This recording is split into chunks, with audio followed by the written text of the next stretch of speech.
오늘 말씀은 본문 말씀이 창세기 3장 13절 말씀입니다. 창세기 3장 13절, 그 다음에 20절과 21절 세 절을 보겠습니다. 주 하나님께서 여자에게 말씀하시기를 네가 행한 이 일이 어찌된 일인 것이냐 하시니 그 여자가 말하기를 그 뱀이 나를 속여 내가 먹었나이다 하더라. 20절입니다. 아담이 자기 아내의 이름을 이브라 부르니 이는 그녀가 모든 산자의 어미였음이라.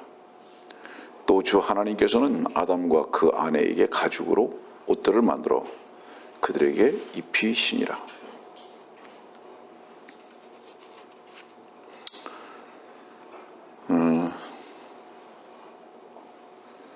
오늘의 말씀도 아마 여러분들이 처음 듣게 되는 부분들이 많이 있게 되리라고 생각합니다.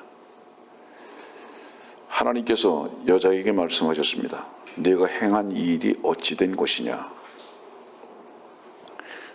이 성경에 행한다는 단어가 처음 제시되고 있습니다. 이 여자에게 말씀하신 네가 행한 일이 어찌 된 것이냐라는 이 질문은 그 일을 질문하시는 것이 아니라 왜 그러한 일이 생겼느냐라는 뜻입니다. 하나님은 그 일을 모르시는 게 아니라 왜 그 일이 생겼느냐. 다른 부분에서는 내가 조심하라고 하지 않았느냐, 먹지 말라고 하지 않았느냐. 근데 어떻게 해서 너는 나의 말에 불순종했느냐. 지금 이런 질문을 하고 계신 거죠. 그랬더니 그 여자가 말하기를 그 뱀이 나를 속여 내가 먹었나이다 하더라. 어떻게 속였을까요? 어떻게 속였느냐 하면 이 뱀은 지난주 설교의 들짐승이라고 그랬습니다. 그리고 이 뱀은 33세의 남자로 변장하고 나타난 겁니다. 그 부분을 우리는 고린도 후서에서 잠깐 볼 수 있는데요. 고린도 후서에 보면 11장 말씀에 14절에 그렇게 말씀을 기록하고 계십니다. 이것은 놀랄 일이 아니 이는 사탄도 자신을 빛의 천사로 가장하기 때문이라 그랬습니다. 여기 빛의 천사로 가장했다는 것은 여러분들 혹시 천사를 생각할 때 보이지 않는 어떤 그런 존재로만 보통 생각하는 관념들이 있습니다. 그러나 성경에서 말하는 천사가 이 땅에 내려왔을 때는 사람의 모습으로 똑같이 된다는 것을 여러분들은 여러 차례 공부를 통해서 아마 배웠을 겁니다. 그러면 여기 사탄이 자신을 빛의 천사로 가장했다는 것은 무엇을 의미하느냐 하면 청년으로, 33세의 청년으로, 그리고 후광의 빛을 가지고 쉽게 말하면 조명을 쫙 받으면서 이렇게 나타난 겁니다. 누구를 카피한 거냐면 하나님의 아들을 카피한 겁니다. 이렇게 모습으로 나타난 거예요. 이제 이렇게 인간의 모습으로 그럴듯한 모양으로 나타난 것이 가장 또 창세기 6장의 말씀 보면 처음 나타나죠. 그게 뭐예요?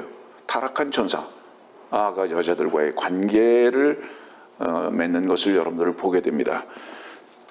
오랜 시간 설명할 수는 없고요. 그러면 이 지금 창세기 3장 13절에 그 뱀이 나를 속였다는 것은 뭐를 얘기하냐면 사탄이 빛의 천사로, 다시 말하면 멋있는 남자로 이 이브에게 나타난 겁니다.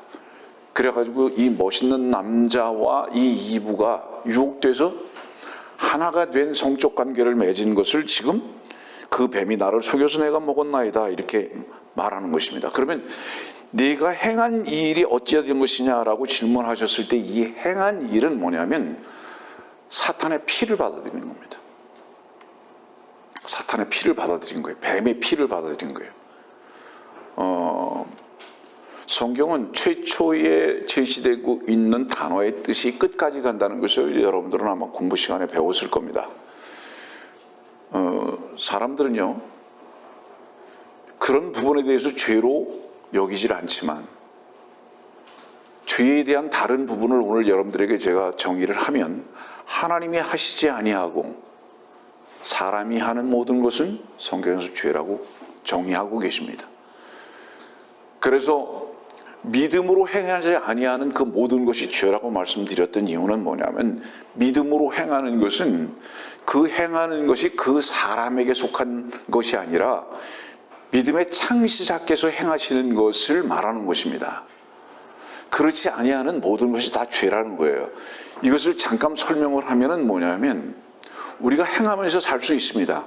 그러나 그 행하면서 그 살아가는 그 모든 행함의 근본이 피에 의지해서 행하는 것이냐, 아니면 하나님의 생명에 의한 그 능력에 의한 보혈의 능력으로 행하는 것이냐라는 것에 대한 이분법적인 점검입니다.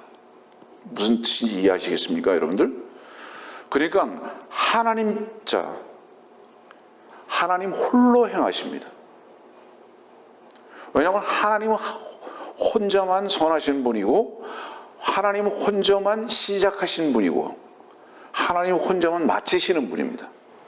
시작도 끝도 그분만이 하시는 것을 성경은 기록해 놓고 있고, 우리는 이성적으로 그것을 인정합니다. 그런데도 실제적으로는 그것은 하나의 머리만 남아있고, 모든 시작점과 마침을 내가 하려고 하는 이런 습관적인 삶을 살아가고 있다는 것은 무엇을 의미하느냐 하면, 이브가 행한 이 일에 대한 피의 접목이 우리로 하여금 우리의 피를 쓰게 하는 것을 말하는 것입니다. 이해하겠습니까, 여러분들? 그 정도로 설명을 하고요. 하나님께서는 우리 교회에게도 큰 복을 주고 계신 증거 중에 하나가 뭐냐 하면, 지난주에도 몇 시간을 운전해서 가서 성경 공부를 하고 얼마나 감사한 모임이었는지, 그리고 아마 저는 정기적으로 그곳을 가게 될 것입니다. 여러분들 기도해 주시길 바라고요. 마지막 때에 하나님의 말씀에 대해서 이렇게 참으로 감사하고 기쁘고 또 열정적으로 반응하고 있는 형제들이 있다는 것에 대해서 깜짝 놀라는 거죠. 참 너무 감사하고, 그분들을 위해서 여러분들 기도해 주시기를 부탁을 드리면서 오늘 말씀을 전하는 겁니다. 자, 그 다음에 이제 20절로 가보니까요, 아담이 자기 아내의 이름을 이브라 부르니 이는 그녀가 모든 산자의 어미였음이라. 21절, 또, 이걸 왜 또라는 말씀이 여러분들 주의해야 하는지 아세요? 20절의 말씀과 21절의 말씀을 구분을 지어놓기는 했지만은 같은 하나님의 사역 속에서 연결점을 가지고 있다는 것을 의미하는 겁니다. 그래서 제가 20절과 21절의 말씀을 함께 여러분들에게 읽어 드린 것이에요. 이 20절 말씀 보면 아담이 자기 아내의 이름을 이브라 불렀다. 그 전에는 뭔지 아세요, 여러분들? 여기 말씀 보세요.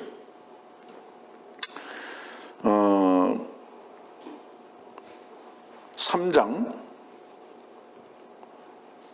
12절입니다. 그 남자가 말하기를 하나님께서 나와 함께 있도록 주신 그 여자가, 이름을 부르지 않아요. 그 여자. 그 다음에 또 뭐라고 말씀하시냐면 6절 말씀 보니까 여자가 보니, 그리고 그 끝에 돌아가면 그녀가 거기에서 그 열매를 먹고 그녀와 함께한 자기 남편에게도 주니 그가 먹더라. 여기에 이 여자는요, 그의 아내가 되기도 하고 여자가 되기도 하고 이렇게 표현을 하고 있지만 20절 말씀에 최초의 이브라는 이름이 등장합니다. 이것은 무엇을 의미하느냐 하면, 이브라는 이름이 등장하기 전에는 그를 개체로 생각하지 않는 거예요. 속한 자로 생각하는 거예요. 창세기 2장 그 뒤쪽으로 가면은요, 무슨 말씀이 있냐 하면 19절 말씀 보세요. 주 하나님께서 땅으로부터 들의 모든 짐승과 이렇게 쭉 말씀하시다가 아담이 모든 생물을 무엇이라고 부르든지 그것이 그 이름이 되더라. 그렇습니다. 20절도 아담이 모든 가축과 공중의 새와 들의 모든 짐승에게 이름을 주었다. 그렇지만 아담이 자기를 위해 돕는 자는 찾지 못한다. 그는 이름을 부여할 필요가 없는 겁니다. 왜 그러냐? 지체이기 때문에, 몸이기 때문에, 속한 자이기 때문에.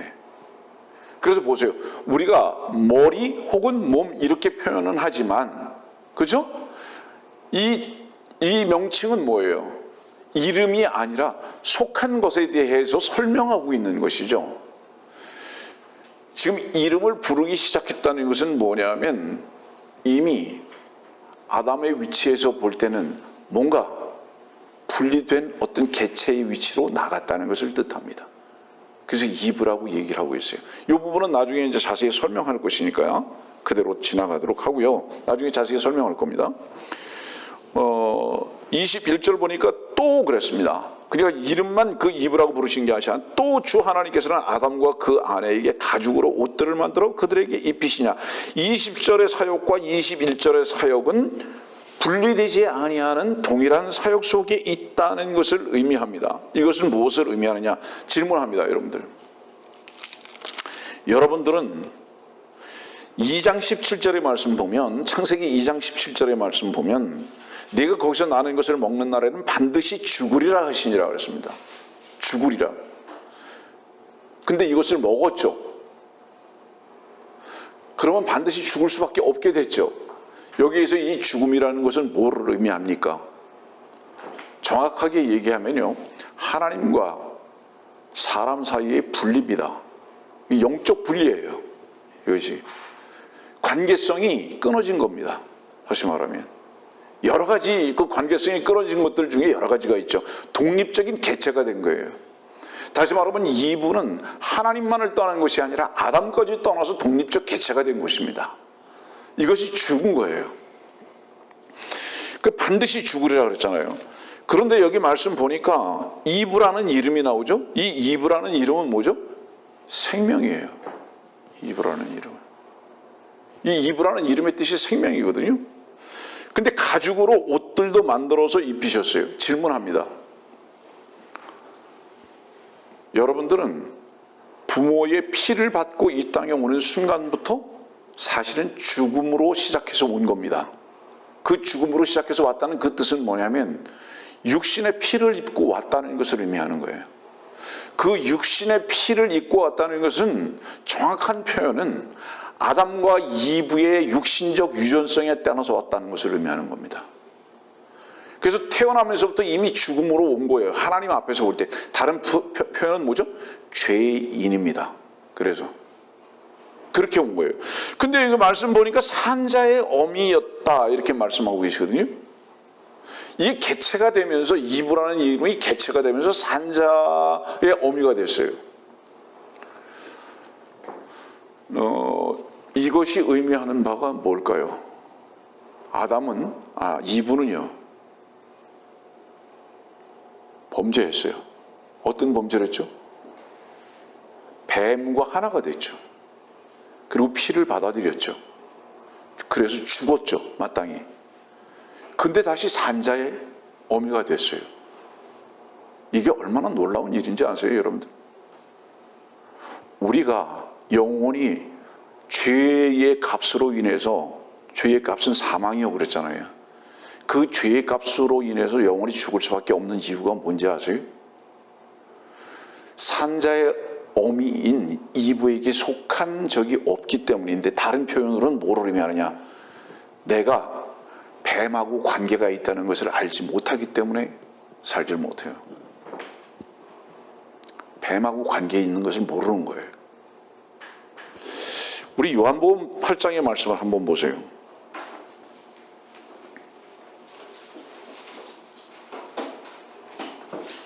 요한복음 8장의 1절 말씀 보면 예수께서는 올리브산으로 가시니라. 얼마나 놀라운 이 말씀이 얼마나 놀라운 말씀인지 아세요, 여러분들? 8장 1절을 올리브산, 예수가 올리브산으로 가십니다. 예수는 뭐죠? 예수는 죄를 사하기 위해서 오신 목적을 가진 이름이에요. 그 이름 자체가.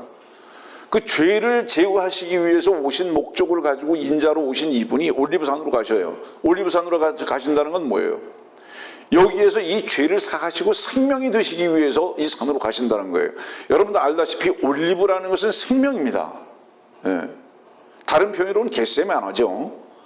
여기에 이분이 기름틀이 돼서 이 올리브의 기름틀을 짜심으로 말미암아 여기서 생명의 산이 되는 거예요. 지금 저주의 산인데 사실은 생명의 산으로 바뀌는 것을 지금 이 요한복음 8장은 시작점에서 말씀하고 계신 거예요. 누구를 위해서? 간음하다가 잡힌 여인을 위해서, 이거예요. 간음하다가 잡힌 여인을 위해서 나는 지금 올리브산으로 가고 있다. 나는 누구냐? 예수다. 죄를 제거하기 위해서 오신 바로 그분이시다. 여기도 말씀 보면 8장의 말씀 보면 계속 돌로 치는 것이 나오거든요. 요한복음 8장을 구체적으로 여러분들에게 설명할 시간은 없고요. 그러다가 이제 그 뒤로 나가 봅시다. 가나보다 잡혔죠. 33절의 말씀 보면 그들이 주께 대답하기를 우리는 아브라함의 씨요 그랬습니다. 아브라함의 씨요. 대표성을 가지고 얘기합시다. 아브라함의 씨는요, 이삭이 있고 이스마엘이 있죠. 그렇죠? 그런데 정확하게 얘기하면 아브라함의 씨는 이스마엘은 아닙니다. 이삭만입니다. 왜냐하면 갈라디아서는 분명히 약속의 자녀를 말씀하고 있어요. 그건 지금 씨 하나를 말하는 건데 이 지금 유대인들이 자기가 아브라함의 씨래요. 육신적으로는 맞는 것이지만 하나님의 약속의 관점에서는 틀린 거예요. 이게 여러분들이 얼마나 이 말씀을 좀 알아들을 수 있을지 모르겠지만요. 그 37절 말씀도 보세요. 너희가 아브라함의 씨인 것을 내가 아노라. 너희들이 그렇게 말을 하니까 그래 아브라함의 씨인 건 내가 인정하겠다. 분명히 너희들에게 기회가 있었다 이 말이에요. 근데 그 밑에를 보세요. 39절 말씀 그 끝에 보면 놀랍게 말씀을 전개시킵니다. 너희가 아브라함의 자손이었다면 씨가 자손으로 바뀌어버립니다. 이제 씨가 자손으로 바뀌면서 그 바뀌는 이유가 뭔지 아느냐? 약속의 씨인 이삭이 아닌 이스마엘은 곧 그 아비가 누군지 아느냐? 마귀다. 지금 이 말씀을 전하는 거예요. 이 말씀이. 그 무슨 뜻이냐면 약속으로 말미암지 않는 그 어떤 것들도 마귀로부터 온 것이다 이 말이에요. 마귀로부터 온 것이다. 그러면 이 씨라는 이 단어가 최초에 어디에서 전개되고 있는가 이 말이에요. 이게 지금 창세기 3장의 말씀이거든요. 창세기 3장의 말씀을 보면 15절 말씀에 이런 말씀이 있잖아요. 창세기 3장 15절입니다. 내가 너와 여자 사이에 또 내 씨와 그녀의 씨 사이에 저기를 두리니 이 씨가 나온다고요. 근데 여기 보면 우리가 주의할 것이 이미 여러분들 배웠겠지만 그녀의 씨 사이에 그랬습니다. 여기 그러니까 이 그녀가 살아있어요. 지금 이 그녀가 살아있다고. 무엇을 위해서 살아있는 겁니까? 생명을 위해서 살아있는 거예요. 그녀가 이 그녀가 생명을 위해서 살아있는 겁니다. 여러분들. 그러면 이 그녀는 여러분들이 알다시피 여자에게서는 씨가 있을 수 없는데 지금 이 그녀라고 그러잖아요. 지금 그녀의 씨라고 그러잖아요. 이 그녀의 씨가 아브라함의 씨입니다. 이해하겠습니까? 무슨 얘기인지. 이게 요한복음 8장에 있는 바로 이거예요. 그녀의 씨는 아브라함의 씨입니다. 근데 이건 약속의 씨예요. 이 씨는 믿음의 씨예요. 이 씨는 이스마엘은 그 약속에 의하지 아니하고 자 보세요. 이삭은 어떻게 낳았죠? 아브라함이 100세가 되었을 때에 하나님의 약속에 따라서 이삭이 낳았죠. 이스마엘은 어떻게 낳았죠? 그가 아직 힘이 있을 때에, 그죠? 그 여인도 사라도 아직 힘이 있을 때에, 피가 있을 때에 난 게 이스마엘이죠. 그 다음에 할례를 행하기 전에 난 게 이스마엘이죠. 무엇을 의미하죠? 아브라함의 힘과 아내의 피가 합쳐진 자식이었다. 이게 이스마엘이다. 그거는 약속하고 상관이 없는 너희들의 힘에 의해서 그 힘을 쓴 행동에 의해서 낳은 것이지 않느냐 이 말씀이에요. 지금의 말씀은. 그러나 여자의 씨라는 것은 너희의 힘에 의하지 아니하고, 다시 말하면 너희의 피에 의하지 아니하고 하나님의 약속이 성취된 약속에 의해서 온 씨가 아니냐, 이 말씀입니다.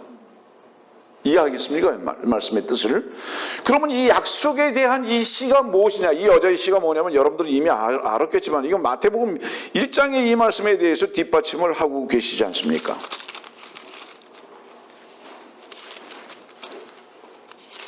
마태복음 1장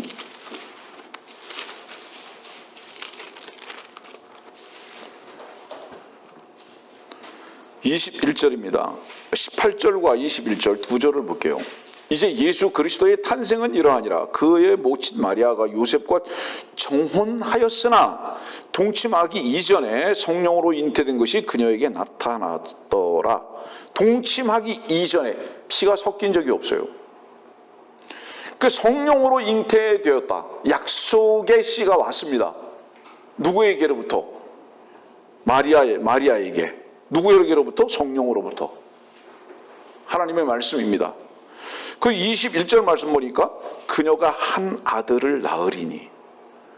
이거 이상하다고 생각하지 않는 사람들도 있겠지만 마태복음과 모든 성경은 남자가 남자를 낳는 것으로 기록하고 있지 여자가 남자를 낳는 것으로는 전혀 기록하고 있지 않는 것으로 미루어 봤을 때 21절에 그녀가 한 아들을 낳았다고 말씀하시는 것은 특별한 아들인 것이 분명하기 때문에 분리해서 아들을 낳으리니라고 말씀하지 않냐고 한 아들이라고 딱 명시해서 구분점을 가지고 말하는 겁니다. 왜냐하면 이 아들만큼은 남자의 씨를 받아서 남자의 피로 인해서 난 것이 아니라 사람의 피와 상관없이 성령으로 말미암아 그녀가, 남자가 아니라 그녀가 난 아들이기 때문에 한 아들이다 이 말이에요. 다른 아들들하고 분리된 거다.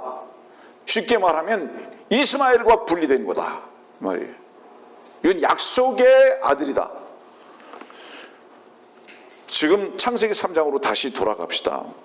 20절 아담이 자기의 아내의 이름을 이브라 부르니 이는 그녀가 모든 산자의 어미였음이라는 이 말씀의 뜻은 무엇이냐 하면은, 이 산자의 어미는 가늠한 여인이었지만, 그렇죠?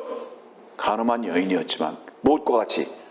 요한복음 8장과 같이 가늠한 여인이었지만, 그러나 이 여인을 위해서 예수가 죄를 사하고 올리브산으로 간 바로 이 생명, 죄의 삶과 생명을 받아들였던 이 여인이 자유했던 것과 같이, 그래서 산자가 되었던 것과 같이, 그래서 아브라함의 씨가 입증된 것과 같이 지금 창세기 3장에 이 이브라는 이 여인은 그것의 시작점으로 보여주고 계신 겁니다. 이제 좀 이해했습니까, 여러분들? 네. 이해가 안 된 분들은 다시 공부하세요. 나머지 공부를 하든지 집에 와서 공부하시면 됩니다. 그러니까 이제 20절과 21절은 뭐예요?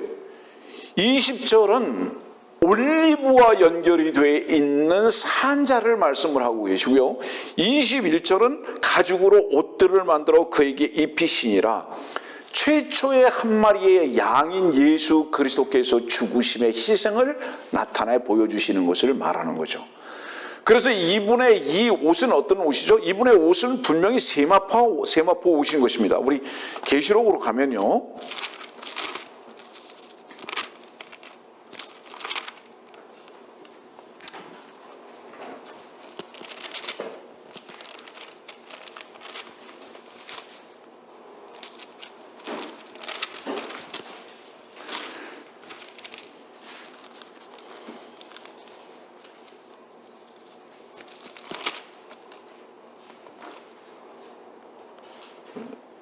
제가 잠깐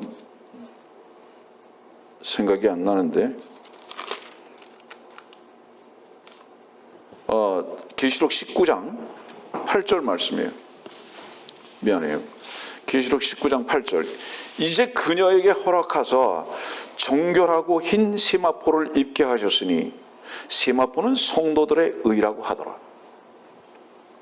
그 세마포는 성도들의 의라고 하더라 그러는데, 지금 창세기 3장 21절의 가죽 옷은 주께서 우리의 의가 되신 세마포입니다. 근데 놀랍죠? 예전에도 여러분들에게 잠깐 말씀드렸지만 의라는 것을 한자적 표현은 뿌리 두 개에 달린 양이라는 짐승이 스스로 죽어버린 것입니다. 이게 의가 된 거예요. 뿌리 두 개에 달린 양이라는 짐승이 자신을 위해서 믿는 그 자신을 위해서 죽은 것을 믿었을 때 우리는 그 의의 옷을 입는 것입니다. 세마포의 옷을 입는 거예요. 그러니까 이 이부가 산자의 어미가 되는 그 이유가 무엇이냐면 여기서 또라고 연결점으로 하나님의 사역을 표현하시는 이유가 뭐냐면 십자가의 죽으심과 부활의 생명을 함께 지금 역사에서 말씀하고 계시다는 것을 의미하는 겁니다. 우리가 죄만 사함을 받았느냐? 그래서 우리가 가죽의 옷을 입기만 했느냐? 아니다. 우리 안에 지금 주께서 우리의 생명이 되시고 있다. 이것을 말하는 거죠. 그러면 이것은 의미하는 바가 무엇이냐 하면 죄 사함으로 의롭게 된 것으로 끝나게 한 것이 아니라 우리 로마서를 봅시다. 어떤 말씀이 있냐?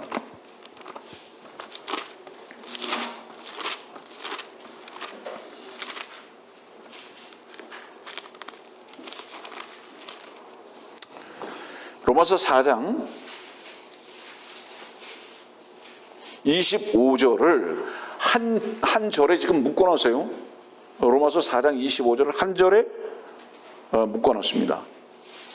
예수께서는 우리의 범죄함을 인하여 드려지셨고 죽으신 거예요. 근데 그걸로 끝나지 않았어요. 범죄함 때문에 죽으셨어요. 이 죄를 제거하시기 위해서 죽으셨다 이 말이에요. 근데 그것만이 아니라 우리를 의롭게 하시기 위해서 다시 사신 이유가 뭔지 아느냐? 우리의 의로움 때문이다. 이 의로움 때문이라는 것은 뭐를 얘기하느냐 하면 사실은 피를 제거하고 그리스도의 새 생명으로 사는 삶을 말하고 있는 거예요. 그래서 5절 말씀 보니까 5장 1절 말씀 보니까 그러므로 우리가 믿음으로 의롭게 되었으니 우리 주 예수 그리스도를 통하여 하나님과 화평을 갖느니라. 이제 이 그리스도 안에서 사는 삶을 계속 이제 제시하고 계시거든요. 그 정도로 넘어가고요.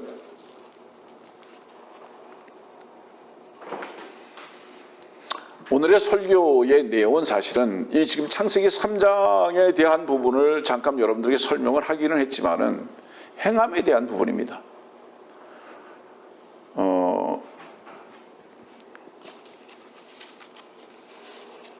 여러분들은 삶의 중심에 딱 두 가지 의미의 단어밖에는 없습니다. 하나는 뭔지 아세요? 할까? 하나는 뭔지 아세요? 말까? 그리고 할까? 말까에 대한 결정을 주께서 하시는 삶을 살지 아니하고 할까? 말까 하는 선택의 결정을 자기 자신이 합니다. 이 두 가지밖에 없어요. 할까 말까에 대한 결정을 자기 자신이 하는 사람은 분명히 그건 자기가 줍니다. 자기가 하나님이에요. 시작도 끝도 내가 하겠다는 뜻입니다. 예스도 노도 내가 하겠다는 뜻입니다. 성경은 이것을 죄라고 말씀하십니다. 십계명을 두 개로 딱 잘라보세요. 하라 마라만 있습니다. 성경의 모든 내용도 하라 마라 이것만 있습니다. 여러분들은 이 말씀 속에서 왜 하나님께서 사람들에게 양심을 주고 왜 율법을 주셨는지에 대해서 본질적으로 사람들은 이해를 못하고 있다는 것을 의미하는 거예요. 하나는 뭐죠? 선입니다. 행해야지. 맞죠? 하나는 악입니다. 하지 말아야지. 행치 말아야지. 그래서 하는 것과 하지 않아야 하는 것 외에는 없어요. 이 두 가지 외에는. 그래서 선이라고 생각하는 것은 항상 그렇게 해야지라고 아주 딱 여기다가 명제를 가지고 살아갑니다. 악은 뭐예요? 그렇게 하지 말아야지 이렇게 하는 거예요. 그것은 본질적으로 우리들 속에 어떤 교만이 있는 것이냐 하면 뱀의 교만이 있는 거예요. 그 뱀은 무엇이냐? 선악과입니다. 하자 하지 말자 할까 말까 이것이 어디서 오는 것이 아니냐? 언제까지 그게 올까요? 해야지 하지 말아야지 이것이 언제까지 올까요? 죽기 전에는 항상 그게 있어요. 무엇을 의미하는지 아세요? 죽음의 이유가 바로 그것 때문이라는 거예요. 죽지 않으면 할까 말까가 끝이지가 않는 거예요. 여러분들이 십자가에서 한번 죽음을 경험하고 난 다음에 왜 바보가 되는지 아세요? 공통적으로 결정을 내가 할 수 없음을 알게 되는 거예요. 여태까지는 내가 결정하고 살았구나. 이게 선이니까 선을 행해야지. 이게 악이니까 악을 행치 말아야지. 이 선과 악이라는 것은 고상한 표현 중에 하나일지 모르지만 여러분들의 삶에 살아가는 모든 방법을 다 포함하고 있는 거예요. 이것을 이렇게 할까 하지 말까 계속. 그것은 자기의 이익에 따라서 손해에 따라서 다른 사람들의 평가에 의해서 이 자꾸 그것만 결정하고 그걸 결정하고 살아가는 거예요. 그것은 뭐를 의미하죠? 피에 의한 선택적 결정이다 이 말이에요.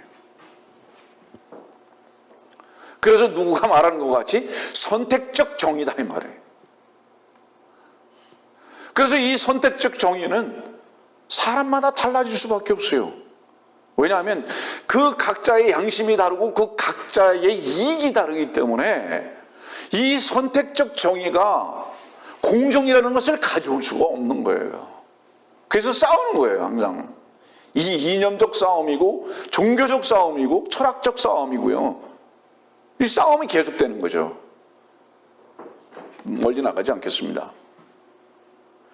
우리가 이 피에 의한 결정, 이렇게 할까 하지 말까, 이것이 선인가 이것이 악인가에 대해서 구분하기 시작했던 이것으로 인해서 우리가 올리브로 갈보리산으로 갑니다. 올리브산으로 예수와 함께. 그리고 거기에서 주님과 함께 죽음의 십자가를 경험하고 난 다음에 어떤 짓거리 때문에 죄를 진 게 아니라 내 속에 이 피의 본질인 이 마귀의 씨가 있구나라는 것을 알게 되고 이건 죽지 않으면 안 되는 것이구나 하고 경험적으로 알게 되죠. 그리고 십자가를 경험하게 됐을 때 그리스도의 생명이 내 안에서 역사하기 시작하면서 나는 바보가 돼가는 경험을 하기 시작한다는 것을 말하는 것입니다. 그런데요, 그 바보는 어떤 바보인지 아세요, 여러분들? 모든 것으로부터의 자유함을 얻어가는 바보였더라 이 말이에요.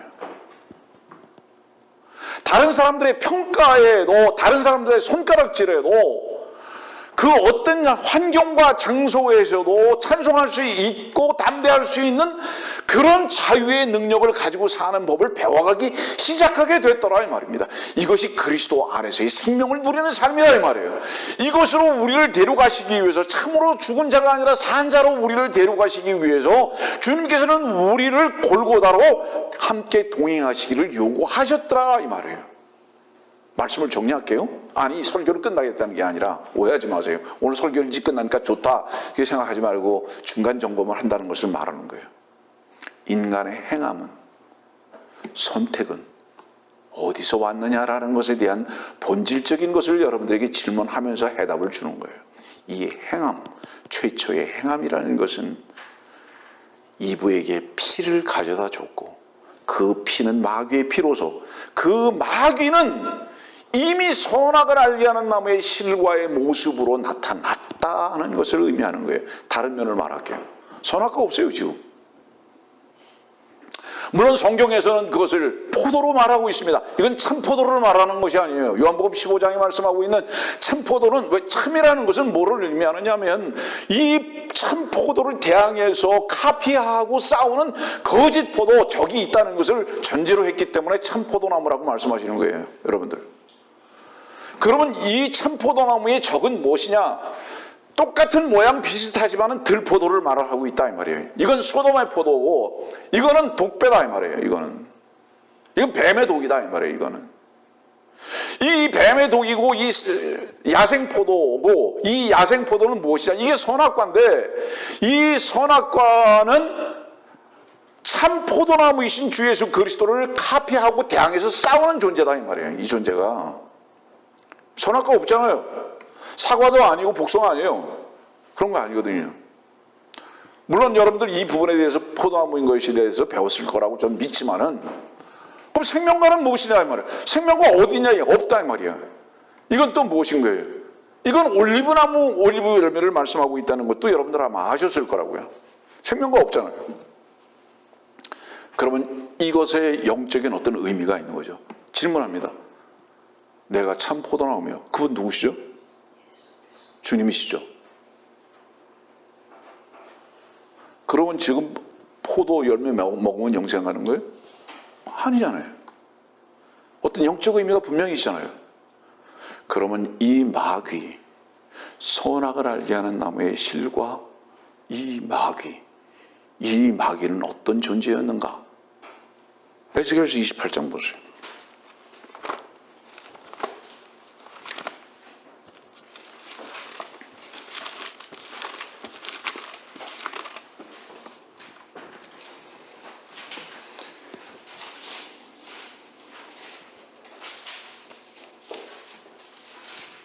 에스겔서 28장 2절입니다. 인자 투로 왕에게 말하라. 주 하나님이 이같이 말하노라. 네 마음이 높아졌으므로 내가 말하기를 나는 하나님이라. 나는 바다 가운데 있는 하나님의 자리에 앉아있도다 하는도다. 내가 네 마음을 하나님의 마음처럼 정할지라도 너는 사람이지 하나님이 아니니라. 잠깐 주목이요. 이 존재가 실존하는 존재로 지금 말씀하고 계신 거예요. 성경에서 에스겔서 28장이 가장 어려운 성경 중에 하나지만은, 여러분들이 언제 기회 있으면 이 말씀도 여러분들이 가르쳐 드리겠지만은, 굉장히 어려운 말씀이에요, 이 말씀이. 근데 분명한 어떤 존재예요. 근데 그 존재를 8절에 뭐라고 말씀하시냐면, 그들은 너를 구렁으로 내리니 그러면 너는 바다 가운데서 죽임을 당한 자들의 그 죽음으로 죽으리라. 구렁으로 내리는 존재. 그 다음에 12절 보세요. 인자야 투로왕에게 애가를 지어 그에게 말하라. 주 하나님이 이같이 말하노니 너는 완전한 규모와 충만한 지혜와 완벽한 아름다움을 이루었도다. 네가 하나님의 동산 에덴에 있어 모든 귀한 돌인 홍보석과 황옥과 금광석과 녹보석과 얼룩만화와 벽옥과 사파이어와 에메랄드와, 그래서 쭉 해서 네가 창조되던 날에 네 안에 예비되었도다. 너는, 잘 보세요. 이제 너는 기름 부음을 받은 덮는 그룹이라. 내가 너를 그렇게 세웠더니 내가 하나님의 거룩한 산 위에 있었고 네가 불의 돌들 가운데를 위아래로 걸었도다. 너는 네가 창조된 날로부터 죄악이 네게서 발견되기까지 너는 네 길에 완벽하였도다. 한두 가지만 잠깐 말씀드릴게요. 이 존재는 누구라고 말씀하고 있냐? 기름 부음을 받은 덮는 그룹이라. 14절에 말이에요. 이 말씀 무슨 뜻이에요? 이사야서 14장을 보면 이 존재는 루시퍼입니다. 이사야서 14장을 보면 이 덮는 그룹, 이 루시퍼는 하나님의 보좌 앞에서 하나님을 높이는 찬양대장이었습니다. 이게 찬양대장이라는 것은 뭐를 의미하냐면 찬양을 하는 자들이 있는 거죠. 천사들이. 그룹들과 스랍들과 천사들이 다 그걸 다 지휘하는 거예요. 그 존재가 기름 부음을 받았어요. 그런데 이 존재가 그 위에 보면 네가 하나님의 거룩한 산 위에 있어 네가 불의 돌들 가운데를 위아래로 걸었도다. 지금 에덴 말씀하고 있잖아요. 그죠? 에덴 말씀하고 있죠. 13절 보니까 내가 하나님의 동산 에덴에 있어.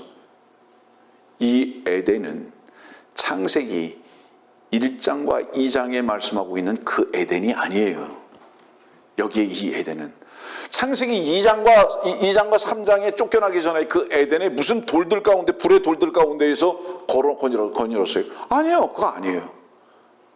그게 굉장히 중요한 부분이에요. 이거는 이 정도로 넘어가고요. 다음에 이제 공부하겠지만 이 존재가 타락한, 다시 말하면 기름 부음을 받은 덮는 그룹인 이 존재가 왕이에요. 왕. 분명히 왕의 모습으로 있는 거예요. 왕의 모습으로 있었던 이 존재가, 영적 존재가 창세기 3장 1절에 뱀으로 나타난 거예요. 옛뱀, 뭐죠 그게? 옛뱀. 옛뱀 마귀예요. 이 옛뱀 마귀가 왕의 모습으로, 통치자의 모습으로 빛의 천사와 같이 쫙 나타난 거예요. 누구한테? 이브한테. 그러니까 이브가 거기에 매혹되고 어떻게 속은 거예요? 아, 하나님이신가 보다.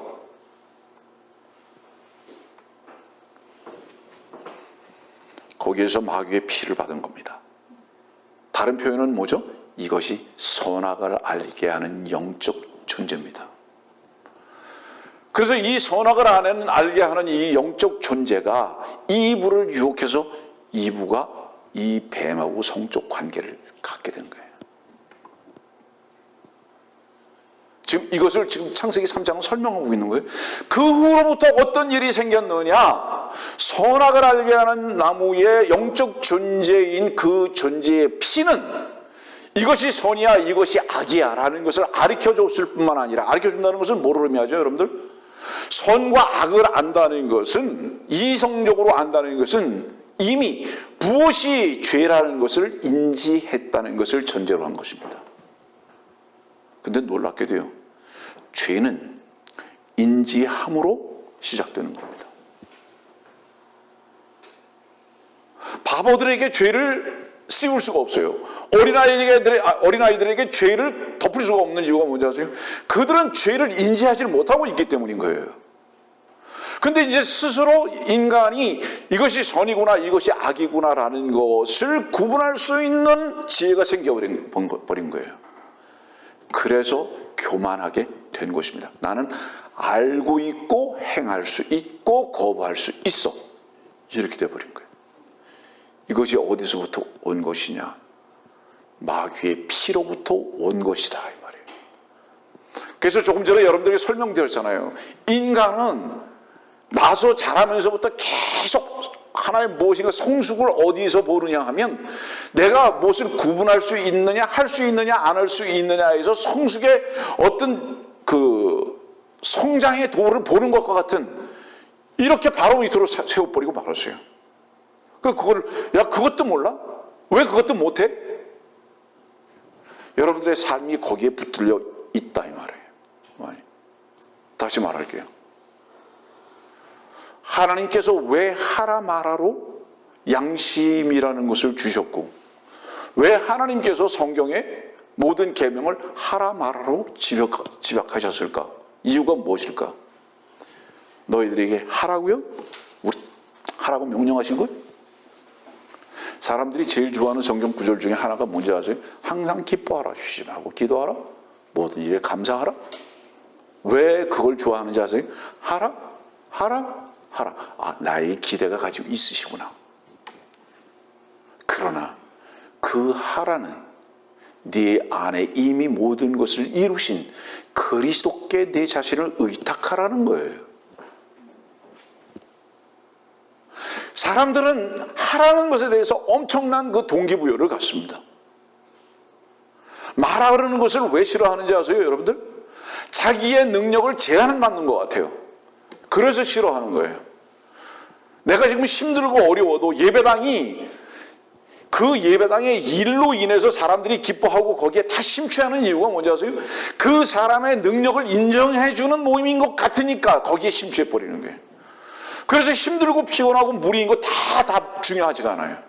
이 예배당에서 나를 인정해주고 있다. 그래서 사람이 살아가는 동안에 평생 그의 올무는 무엇이냐? 할 수 있어. 해야지. 하지 말아야지. 왜 하나님께서 하라 말아로 제안하셨느냐? 그분께서 우리가 그렇게 하라고 말씀하신 것이 아니라 너희의 죄가 어디 있는지 아느냐? 너희의 죄가 어디서부터 시작됐는지 아느냐?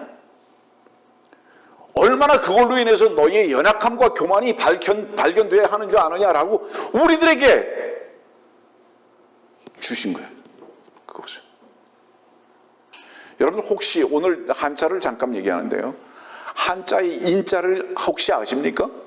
사람 심자를 밑에다 마음 심자를 넣어놓고 그 위에요. 역자에다가 딱 이렇게 칼 하나 딱 댔어요. 이거 뭐를 의미하는지 아세요? 마음에 강한 칼이 갖다 들이대도 참을 수 있어요. 그게 인내다. 얼마나 고통스러워요. 우리의 인내는 얼만큼 극대화하는지 아세요? 자녀들을 위해서, 가정을 위해서, 사람들에게 인정받기 위해서. 내 마음의 고통 같은 것은 그건 아랑곳하지 아니하고, 어떤 고통이 있어도 이걸 참아낼 수 있는 인내. 그러나 그 인내는 주님 한 분만으로 좋겠고 그분만이 하신 것입니다. 그분만이 참 이겨내신 분인 거예요. 그리고 그분만이 참 때문 인내를 하신 겁니다. 왜? 영원한 생명을 위해서 그분만이 참으신 거예요. 참된 가치죠. 사람들은요, 교회 일도 사람들이 하나님의 일이라고 도우려고 하거든요. 여러분들이 오늘 집에 가셔서 사무엘하 6장을 보세요. 그 사무엘하 6장을 보면 너무나 잘 아는 말씀인데요. 다윗이요, 궤를 가지고 움직이는데 소들이 그 궤를 메고 가죠. 근데 소가 움직여가지고 궤가 떨어지려고 그래요. 누가 잡았죠? 우사가 잡았잖아요. 우사 죽었습니까? 칭찬받았습니까? 죽었죠. 왜죠? 이거예요. 궤 말씀이죠. 하나님의 일은 하나님이 하신다 이 말이에요. 네 힘 보태지 마라 이 말이에요. 예? 예배당이 거룩한 모임이 되지 않는 이유는 뭔지 아느냐? 여기 죄 많은 자들이 모였기 때문에 거룩한 모임이 되지 않는 것이 아니라 예배당에 인간의 힘이 하나님의 일을 돕고자 하는 자들만이 있기 때문에 이 예배당이 거룩한 모임이 되지 않는다 이 말이에요. 하나님의 일은 하나님 혼자 하신다 이 말이에요. 하나님께서는 우리의 행함을 요구하지 않으신다 이 말이에요. 붙들지 마라 이 말이에요. 한 얘가 되겠습니다만은 소가 흔들어가지고 궤가 정말로 땅에 떨어졌겠습니까? 제가 볼 땐 그렇지 않아요. 인간의 염려죠. 그리고 난 다음에 그 소가 어떻게 됐는지 아세요? 성경의 소는 주의 종입니다. 그 소는 나중에 토사구팽되는 거예요. 제물로 바쳐지죠. 주의 종들은요, 이 땅에서 무엇을 얻는 자들이 아니에요. 죄송합니다. 제물은 뭔지 아세요? 똥꼬지 다 그분께 드려지는 거예요. 태워져서. 너희에 속한 그 모든 것은 깨끗해 보이든지 더러워 보이든지 다 나의 것이다. 담대하지 않습니까, 여러분들? 주의 말씀에 궤를 여러분들이 소유했다면 여러분들의 깨끗함도 더러움도 다 주님의 것으로 분명히 드려지는 삶이 종의 삶이고, 그것을 믿는다면 왜 사람들을 의식하고 살 수밖에 없겠는가요, 말이에요. 하나님의 일은 하나님이 하신다. 너희들의 행함이라는 바로 이것을 개입시키지 마라. 놀라운 말씀이죠. 사무엘하 6장에 있는 말씀이요.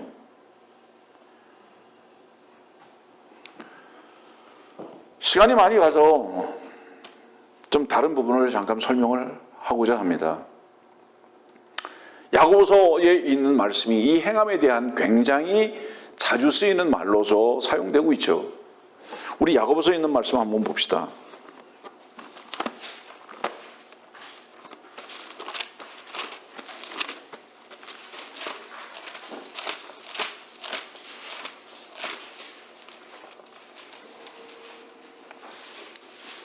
야고보서 2장 17절입니다.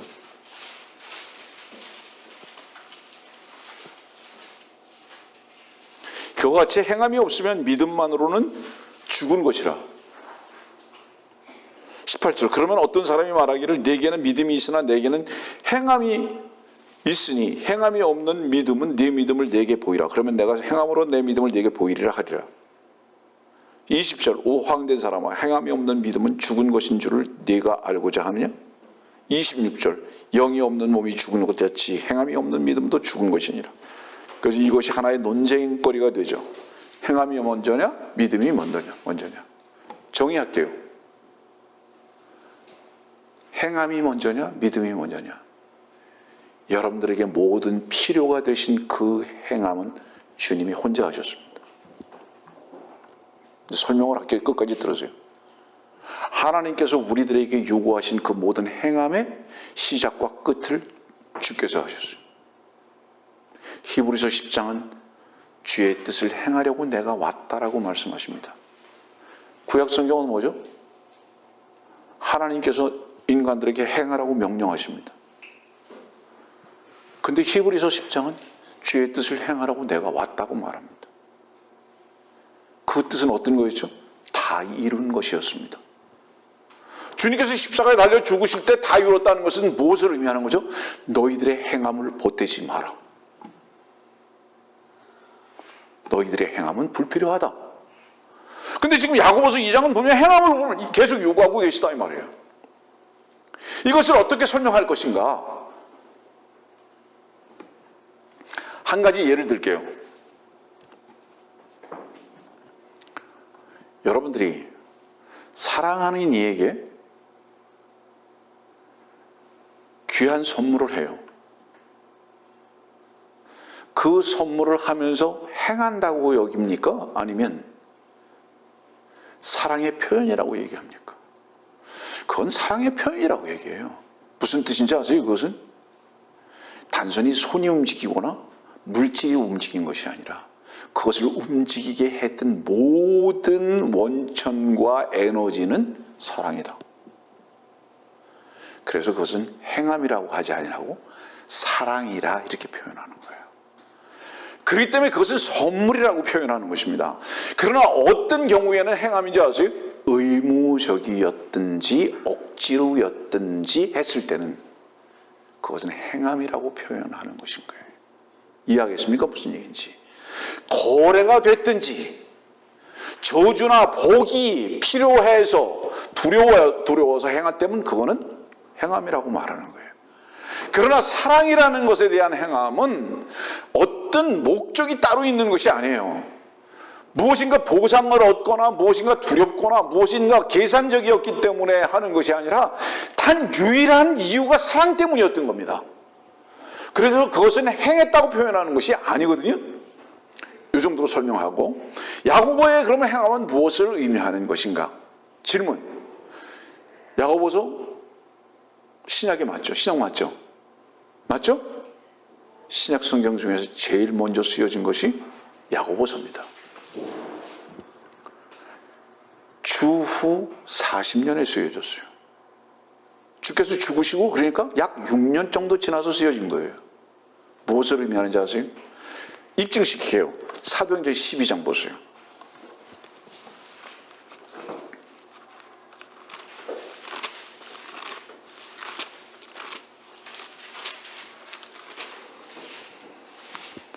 사도행전 12장 그 무렵에 헤롯 왕이 교회에서 몇 사람을 해치려고 손을 뻗치더니 요한의 형제 야고보를 칼로 죽이니라. 이것은 무엇을 의미하죠? 추후 40년경에 있었던 일인데요. 일이 41년, 40년 때 있었던 일인데 이때 이미 야고보는 죽었어요. 야고보서는 최소한 죽기 전에 기록한 거예요. 이 뜻은 무슨 뜻인지 아세요? 바울이 은혜의 복음을 정립시키기 전에 썼어요. 이 말씀은 야고보서는.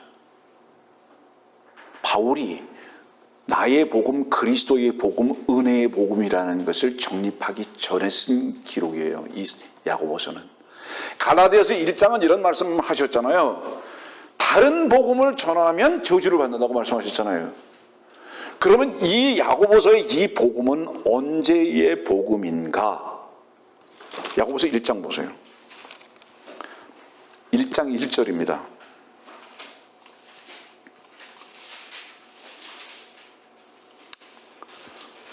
하나님과 주 예수 그리스도의 종 야고보는 널리 흩어져 있는 12지파에게 문안하노라.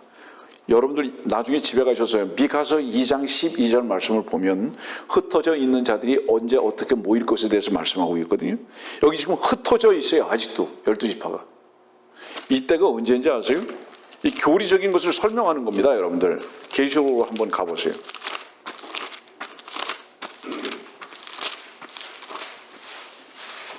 계시록 14장.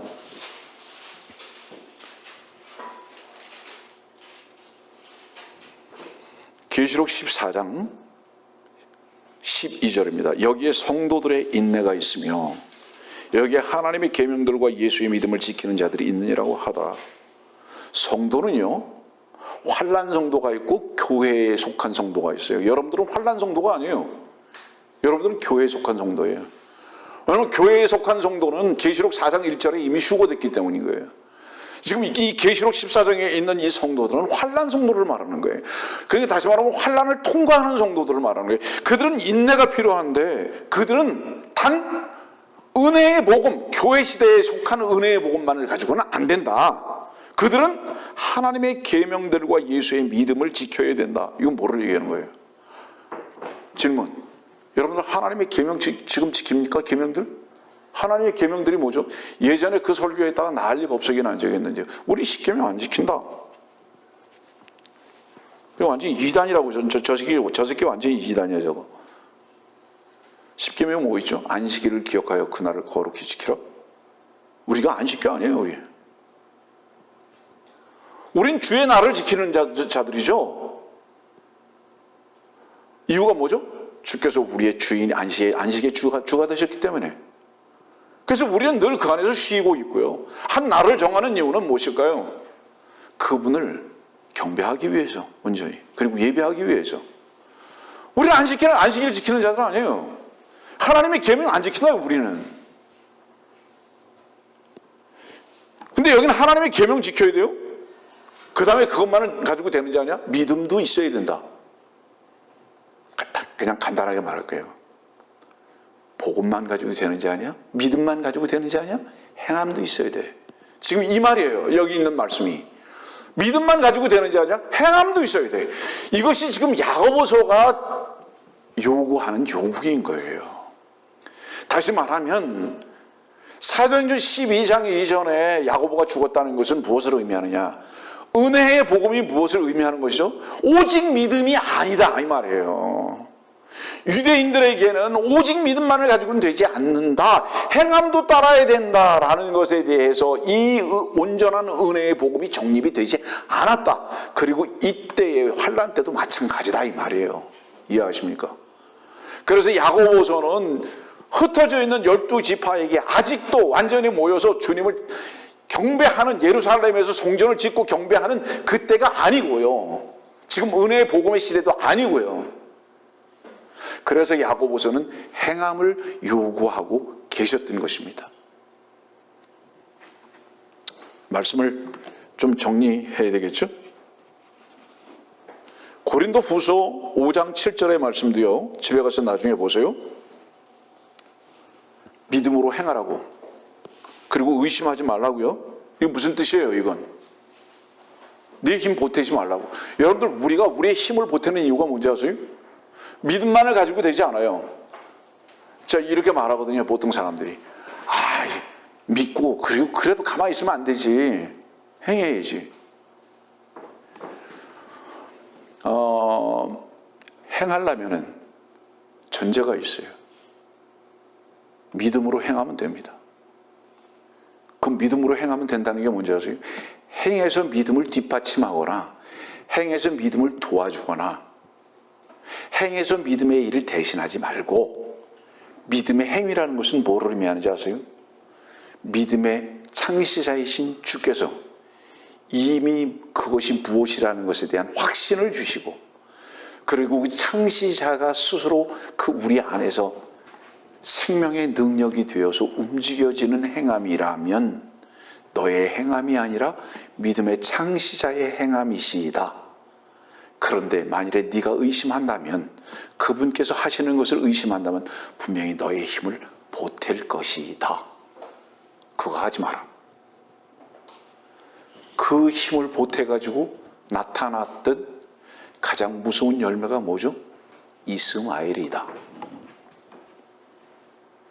하나님의 약속과 그분께서 하시는 것을 의심하고 믿지 못하는 거예요. 왜? 상황 논리가 그런 거예요. 상황 논리가.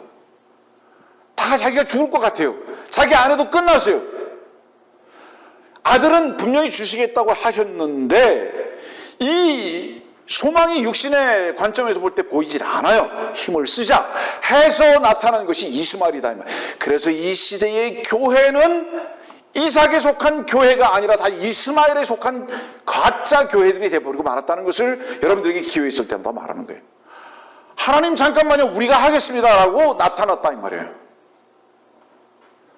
그래서 처음부 다 자기들의 영광만을 구하는 것입니다. 자기들이 하니까 하나님 앞에서 항상 무엇을 요구하죠? 제가 이렇게 했으니까 거기에 대한 보상 주세요. 이것이 예배당에서 요구하는 요구가 되어버리고 말하지 않느냐 이 말입니다. 그러면 우리가 오늘 말씀을 좀 정리하면서요, 무엇이 무서운 건가요? 참으로 무서운 것은요, 마귀가 하나님의 일을 대신하게 하는 여기에 우리들이 노출된 것입니다. 무엇이든지 내가 하려고 그래요. 왜 그러는지 아세요? 내가 살았음을 입증받고 살기를 원하는 거예요. 그러나 그 행함을 주님께 옮겨놓은 자들은 나는 죽고 주님 한 분만이 사셨습니다라는 고백과 그분 한 분만을 경배하고자 하는 삶이 그들의 생명의 주로 중심에 있기 때문인 것을 우리는 압니다. 정리할게요. 말씀. 다시 창세기 3장으로 가세요.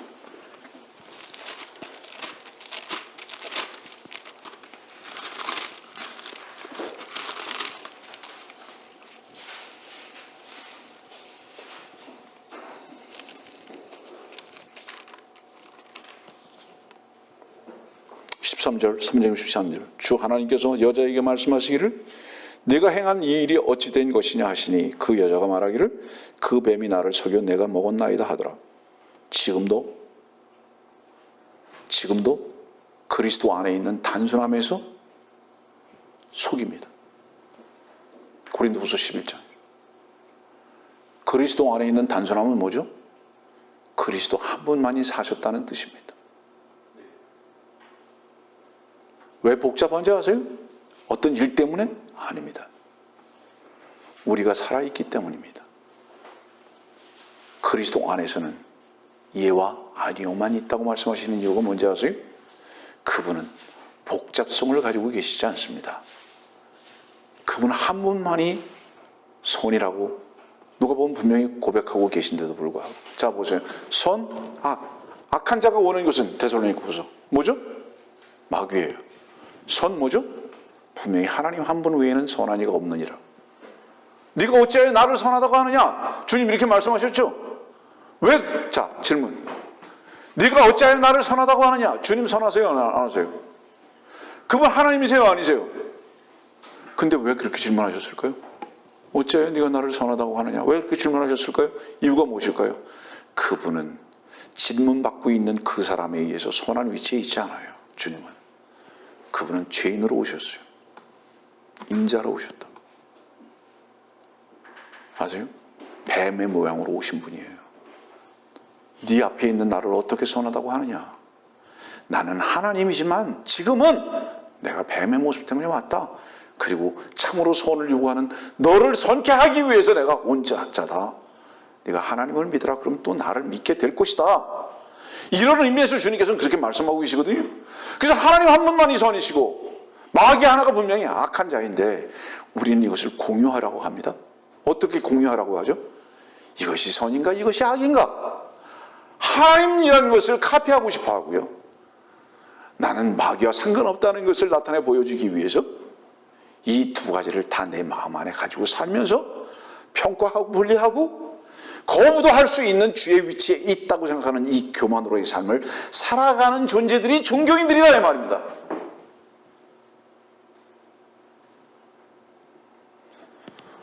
이부 아래서 다시 죄가 제거함 받고 다시 산 자들은 오직 하나님만이 그 안에 선이 되심을 고백합니다. 그분만이 우리의 의시고 우리의 생명인 것을 고백하고 그 안에서 사는 자들입니다. 이것이 오늘 우리들에게 주님께서 주시는 귀한 말씀인 것을 잊지 마시기를 바랍니다.